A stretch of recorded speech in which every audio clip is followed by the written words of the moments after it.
মঙ্গলবার বাংলাদেশে আদালতের মাধ্যমে তত্ত্বাবধায়ক ব্যবস্থা আবার বহাল করা হয়েছে। এর সাথে আবার বলা শুরু হয়েছে সব দোষ ছিল আওয়ামী লীগের।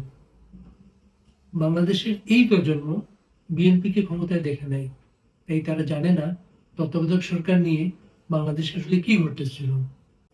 খালেদা জিয়াই বাংলাদেশের প্রথম তত্ত্বাবধায়ক সরকার বিরুদ্ধে অবস্থান নেন, অথচ 1991 সালে খালেদা জিয়া এই তত্ত্বাবধায়ক সরকারের অধীনে প্রধানমন্ত্রী হয়েছিলেন।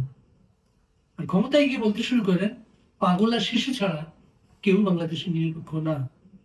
এরপর জেদাজিদি করে 1996 সালের 15 ফেব্রুয়ারি তিনি একটি একদলীয় নির্বাচন করেন। আন্দোলনের মুখে পদত্যাগের আগে তত্ত্বাবধায়ক সরকার ব্যবস্থা পার্লামেন্টে পাশ করে যান। 1996 সালের জুন মাসে সেই তত্ত্বাবধায়ক সরকারের অধীনে শেখ হাসিনা আবার ক্ষমতায় ফিরে আসেন। 2001 সালে শেখ হাসিনা তত্ত্বাবধায়ক সরকারের কাছে ক্ষমতা দিয়ে চলে যান। বাংলাদেশে সেটাই ছিল প্রথম শান্তিপূর্ণভাবে ক্ষমতা হস্তান্তর। কিন্তু শেখ হাসিনা সেই ভালো মানুষকে মর্যাদা দেওয়া হয় নাই। বিচারপতি লতিফুর রহমান তত্ত্বাবধায়ক সরকারের ক্ষমতা পেয়ে এমন ব্যবস্থা করেন যাতে করে আওয়ামী লীগ ক্ষমতায় আসতে না পারে। 2001 সালের নির্বাচনে বিএনপি আবার ক্ষমতায় এসে পুরো ব্যবস্থা নিয়ে আবার শয়তানি শুরু করে।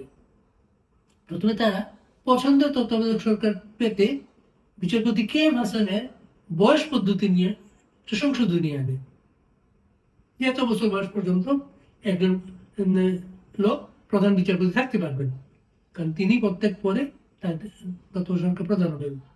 এটা নিয়ে যখন আন্দোলন শুরু হয় তখন মত পাল্টাতে হয়।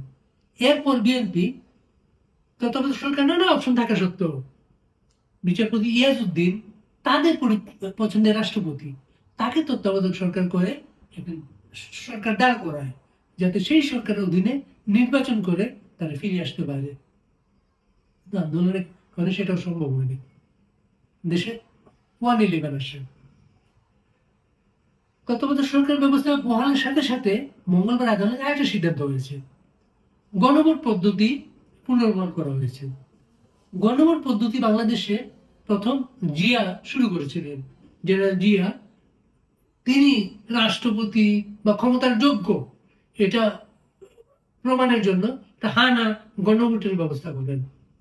জিয়া সেই ভোটে কেউ ভোট দিতে যায় নাই, কারণ বাংলাদেশের মানুষ আওয়ামী লীগ বিএনপি নৌকা ধানের শীষ দেখে ভোট দিতে যায়। ওখানে নৌকাও নেই, ধানের শীষও নেই, তারা ভোট দিতেও যায়নি। কিন্তু জেনারেল জিয়াকে শতভাগ ভোট প্রাপ্ত হিসেবে বিজয়ী ঘোষণা করা হয়।